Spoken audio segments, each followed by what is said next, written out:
চাপ ভাইয়া সব জায়গায়, শুধু ওপেন করলে চাপ আর ছয়ে খেললে চাপ না। আর ব্যাটসম্যান না, এটা ভুল কথা। আমার থেকে ভালো ব্যাটসম্যান নিচে আছে, মিরাজ। সবাই সবসময় ভালো খেলবে না, বাট যে সময় খারাপ যায় সে চেষ্টা করে যে সবসময় ভালো কিছু করার। একটাই ওয়ে আছে আমাদের ভালো করা, সেটা হচ্ছে প্র্যাকটিস। পাকিস্তান সিরিজ নিয়ে বেশি কথা না বলেন খুব ভালো হবে, বিকজ সামনে যে সিরিজটা আসছে এটা অনেক বড় চ্যালেঞ্জিং একটা সিরিজ। আপনি ভালো খেললে আপনার ফেম হবে, আহ, দুইটা মানুষ চিনবে, এর থেকে বড় পাওয়া তো আর কিছু থাকতে পারে না। আমার কাছে মনে হয় দুজনের ব্যাটিং ডেপথই খুবই ভালো। দুই টিমই যখন খেলবে তাদের 7-8টা করে ব্যাটসম্যান থাকবে, মেন ব্যাটসম্যান।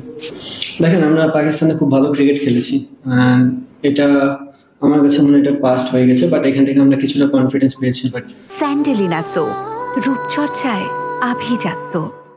হোমে যখন ইন্ডিয়ার সাথে খেলবো, India always better side. So আমি বলবো না যে খুব চ্যালেঞ্জিং হবে না, আবার খুব সহজ হবে। জিনিসটা তাদের কন্ডিশনে তারা খুব ভালো দল, এবং তাদের টেস্ট ক্রিকেটের যদি র্যাঙ্কটা দেখেন খুব উপরে, তো আমার মনে হয় আমাদের জন্য খুব চ্যালেঞ্জিংই হবে। কিপিং কোনো ব্যাটিং এর ক্ষেত্রে হেল্প করে না। কিপিং একটা পার্ট। যদি ফিল্ডিং করি, ফিল্ডিং যেভাবে করতে হয় কিপিং জিনিসটা সেম।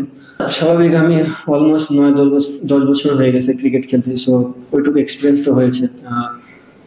এখনই সময় দায়িত্ব নেওয়ার, তো দায়িত্ব যদি এখন না নিই তো আর কবে? সো সুযোগ পেলে আমি বলতেছি যে জিনিসটা, যে দায়িত্ব নেওয়ার সময় এসেছে, বাট জিনিসটা এই না যে প্রতি ম্যাচে আমাকে দায়িত্ব নিতে হবে। আমি মানুষ, আমার দ্বারা মিস্টেক হতে পারে। টেস্ট ক্রিকেটে সেশন যেহেতু জিততে হয়, প্রত্যেকটা সেশন অনেক ইম্পর্টেন্ট। আমার কাছেও এটা জিনিসটা ব্যক্তিগতভাবে মনে হয়েছে যে আমরা প্রতিদিন যাই ফার্স্ট সেশনে খুব একটা আমাদের যে 100% ক্রিকেটে খেলতে পারিনি, স্পেশালি বোলিং ব্যাটিং দুই দিক দিয়ে। তো এখানে একটা বিশাল বড় ইমপ্রুভমেন্টের জায়গা আছে। আর দেখেন, ড্রেসিং রুমে আমাদের সবসময় পজিটিভ মেন্টালিটি কথাবার্তাই হয়, আমরা কিভাবে কামব্যাক করতে পারি, কিভাবে গেমটাকে চালাতে পারি। সো এটা তো সবসময় পজিটিভ ওয়েতেই কথাবার্তা হয়, বাট একটা জিনিস যেটা ভালো যে আমাদের ওখানে একটা ইমপ্রুভমেন্টের জায়গা আছে, এবং আমরা চেষ্টা করবো ওই জিনিসটা ভালো করার। আমি যে খুব অ্যাটাকিং ক্রিকেট খেলি জিনিসটা তা না। আমার মনে হয় আমার কাছে যে বলটা মনে হয় স্কোরিং জোনের বল, আমি ওইটাকে স্কোর করার চেষ্টা করি। আর অবশ্যই এখন যে কোনো ফরম্যাটে আপনি দেখবেন রানটা প্রাধান্য মানুষ বেশি দেয়। আপনি যদি লাস্ট গেমে চিন্তা করেন বা তার আগের গেমটাও চিন্তা করেন, আমরা একটা জায়গায় যাই কিন্তু রান করতে পারতেছিলাম না। সো আমি নামার পর বল আর রানা বলে খেলাতে কিন্তু একটা ফ্লো চলে আসে। আমার কাছে মনে হয় যে এখন আমি যে ধরনের ব্যাটিং করি, বিশেষ করে টেস্ট ক্রিকেটে, পুরো ওয়ার্ল্ডে সবাই অ্যাটাকিং মুভমেন্টে ক্রিকেটটাই খেলে। স্বাভাবিক বিষয়, টেস্ট ক্রিকেটে অ্যাটাকিং ফিল্ডিং থাকে, আউট হওয়ার চান্স যেমন বেশি থাকে, স্কোরিং করার অপরচুনিটিও বেশি থাকে। তো আমার মনে হয় আহ, আমি যদি আমার হাতে ব্যাটসম্যান থাকে লাইক মিরাজ, আমি যে ধরনের ব্যাটিং করি ওখানে আমি ম্যাক্সিমাম মিরাজরাই পাবো। বা উপর থেকে যদি একজন থাকে হয়তো বা মুশিব ভাই বা সাকিব ভাই একজনকে পাবো, বা টপ অর্ডার থেকে একজনকে পাবো। একটা ব্যাটসম্যান, মিরাজ প্লাস বোলার। তো আমার যদি আমি একটু শর্ট না খেলি, টিমের স্কোর বোর্ডও চলবে না, প্লাস আমার মনে হয় আমিও ওই জায়গায় স্ট্রাক হয়ে থাকবো। তো আমি এই এইভাবেই খেলতে চাই আর কি। দেখেন, পাকিস্তানের গেমটা পুরোটাই অন্যরকম একটা গেম ছিল, বিকজ অফ হিট। প্রচন্ড গরম ছিল। আমি কিপিং করেছি, আমি জানি যে ওখানে ওই হিটে দিনের শেষের দিকে আসে কিপিং করা, প্লাস যারা পেস বোলার, যাদের অলমোস্ট 15-16 ওভারে স্পেল হয়ে যায় বা 12 ওভারে স্পেল, তাদের জন্য আসে পরে স্পেলটাতে খুব মানে আছে না একটা, যে দিনে ফার্স্টে এবং শেষের দিকে আসে। তো আমার কাছে মনে হচ্ছে এটা একটা অপরচুনিটি, প্লাস নিউ বলটা ছিল যেখানে রান করাটা একটু ইজি ছিল, বিকজ তারা টায়ার্ড এবং বলটা ভালো ব্যাটে আসতেছিল, ওল্ড বলটা খুব একটা ব্যাটে আসছে। তা আমি আমার শিবাই ডিসকাস করেছিলাম যে এটা একটা বিশাল অপরচুনিটি আমাদের রানটা কিছু আগায় নেওয়ার জন্য। আমার মনে হয় আমি পজিটিভ ইন্টার নিয়ে খেলেছি।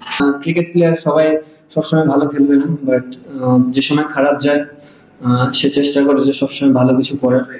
একটাই ওয়ে আছে আমাদের ভালো করার, সেটা হচ্ছে প্র্যাকটিস। আমি চেষ্টা করেছি অনেক প্র্যাকটিসে পরিশ্রম করার, এবং চেষ্টা করেছি ম্যাচে কিভাবে এটা ইমপ্লিমেন্ট করা যায়। তো আমার মনে হয় এটি। চাপ ভাইয়া সব জায়গায়, শুধু ওপেন করলে চাপ আর ছয়ে খেললে চাপ না। আর ব্যাটসম্যান না, এটা ভুল কথা। আমার থেকে ভালো ব্যাটসম্যান নিচে আছে, মিরাজ। সো ব্যাটসম্যান আছে, আর চাপ না। আমার কাছে মনে হয় টেস্ট ক্রিকেট এমন একটা খেলা, আপনার হাতে অনেক সময় আছে। সো আপনি যখনই ব্যাটিং করেন, আপনাকে জিরো থেকে স্টার্ট করে সারাদিন সময় আছে আপনার ইমপ্লিমেন্ট করার। তো আমার মনে হয় চাপ না। আমি যেভাবে প্র্যাকটিস করি আমি চেষ্টা করতেছি ওইভাবে খেলার। পাকিস্তান সিরিজ নিয়ে বেশি কথা না বলেন খুব ভালো হবে, বিকজ সামনে যে সিরিজটা আসছে এটা অনেক বড় চ্যালেঞ্জিং একটা সিরিজ। অ্যাজ এ প্লেয়ার আমার কাছে এটা পাস্ট হয়ে গেছে এখন সামনে যাওয়ার জন্য, বিকজ আপনারা জানেন ইন্ডিয়া বড় একটা দল, এবং আমাদের বলটাও চেঞ্জ হচ্ছে। তো এই বলে আমরা খুব কমই খেলি, চ্যালেঞ্জিং হবে, এবং আমাদের প্লেয়াররা খুব পরিশ্রম করতেছে। দেখা যাক কি হয়। ইন্ডিয়া সিরিজ আমাদের জন্য চ্যালেঞ্জিং হবে। প্রিপারেশন বলতে আমরা এখানে যতটুকু পারতেছি আমাদের মেন বোলারদের বলে ফেস করতেছি আমরা। কিছুটা ডিফিকাল্টি তো আছে, কারণ কোকাবরা বলে যে বেসিক যে জিনিসটা সেটা হচ্ছে নতুন বলটা একটু ডিফিকাল্ট, পুরাতন বলটা খেলাটা ইজি। বাট এসজি বলে নতুন বলটা একটু ইজি, পুরাতন বলটা খেলাটা ডিফিকাল্ট। সো আমরা প্র্যাকটিস করতেছি, দেখা যাক এখন কি হয়।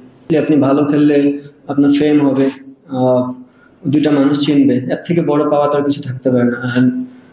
ইন্ডিয়া অনেক বড় একটা দল, তো আমার কাছে মনে হয় না এখানে কোনো প্রেশারে কোনো কিছু। অবভিয়াসলি টেস্ট ক্রিকেট আমরা মোটামুটি ভালো খেলতেছি এখন, ধারাবাহিক বজায় রাখতে হবে, এটাই সবচেয়ে বড় চ্যালেঞ্জ একটা প্লেয়ারের জন্য। আর ভালো খেললে অবশ্যই বাহবা তো পাবে।